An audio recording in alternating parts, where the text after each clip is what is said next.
नमस्कार दोस्तों, मैं भूषण रघुनाथ। स्वागत है आपका news info and knowledge spot के एक नए एपिसोड में। नक्सलवाद और माओवाद में क्या अंतर है? क्यों करते हैं ये लोग हिंसा? कहां से जुड़ी है इनकी जड़ें? नक्सली हिंसा में कमी की बात करें तो 2008 में 223 जिले नक्सल प्रभावित थे, लेकिन तत्कालीन सरकार के प्रयासों से इनमें कमी आई और 2014 में यह संख्या 161 रह गई। आमतौर पर लोग माओवादियों और नक्सलियों को लेकर भ्रमित रहते हैं और दोनों शब्दावली के बीच के अंतर को ठीक से नहीं समझ पाते। नक्सली हमलों को लेकर आए दिन खबरें आती रहती है। पिछले कुछ सालों से नक्सली हमलों में हजारों लोगों की मौत हुई है। वहीं अगर सरकार की माने तो नक्सली हमलों में धीरे धीरे कमी आ रही है और नक्सल प्रभावित इलाके लगातार सिमटते जा रहे हैं। 1967 में शुरू हुई इस समस्या को सरकारें जड़ से मिटाने में अब तक पूरी तरह सफल नहीं रही है। नक्सलवाद की पृष्ठभूमि की बात करें तो नक्सलवादी विचारधारा एक आंदोलन से जुड़ी हुई है। 1960 के दशक में कम्युनिस्टों यानी साम्यवादी विचारों के समर्थकों ने इस आंदोलन का आरंभ किया था।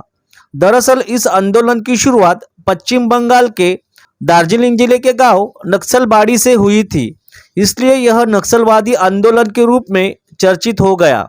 इसमें शामिल लोगों को नक्सली कहा जाता है। वहीं इस आंदोलन में शामिल लोगों को कभी कभी माओवादी भी कहते हैं। नक्सलवादी और माओवादी दोनों ही आंदोलन हिंसा पर आधारित है, लेकिन दोनों में फर्क यह है कि नक्सलवाद बंगाल के नक्सलबाड़ी में विकास के अभाव और गरीबी का नतीजा है, जबकि चीनी नेता माओ सेंग तुंग की राजनीतिक विचारधारा से प्रभावित मुहिम को माओवाद का नाम दिया गया। दोनों ही आंदोलन के समर्थक भूखमरी, गरीबी और बेरोजगारी से आज़ादी की मांग करते रहे हैं। आज़ादी के बाद भी भूमि सुधार की पहल जरूरी हुई थी, लेकिन ये पूरी तरह कामयाब नहीं रही। नक्सलबाड़ी किसानों पर जमींदारों का अत्याचार बढ़ता चला गया और इसी के मद्देनजर किसान और जमींदारों के बीच जमीन विवाद पैदा हो गया। 1967 में कम्युनिस्टों ने सत्ता के खिलाफ एक सशस्त्र आंदोलन की शुरुआत की और यह अभी तक जारी है। भारतीय कम्युनिस्ट पार्टी के नेता चारू मुजुमदार ने कानू सन्याल और जंगल संथाल के साथ मिलकर सत्ता के खिलाफ एक किसान विद्रोह कर दिया था। 60 के दशक के आखिर और 70 के दशक के शुरुआती दौर में नक्सलबाड़ी विद्रोह ने शहरी युवाओं और ग्रामीण लोगों दोनों के दिलों में आग लगा दी थी। देखते ही देखते इस तरह का आंदोलन बिहार, झारखंड और पश्चिम बंगाल में आम हो गया और धीरे धीरे यह ओडिशा, आंध्र प्रदेश और महाराष्ट्र तक में फैल गया। आजाद भारत में पहली बार किसी आंदोलन ने गरीब और भूमिहीन किसानों की मांगों को मजबूती दी, जिसने तत्कालीन भारतीय राजनीति की तस्वीर बदल दी।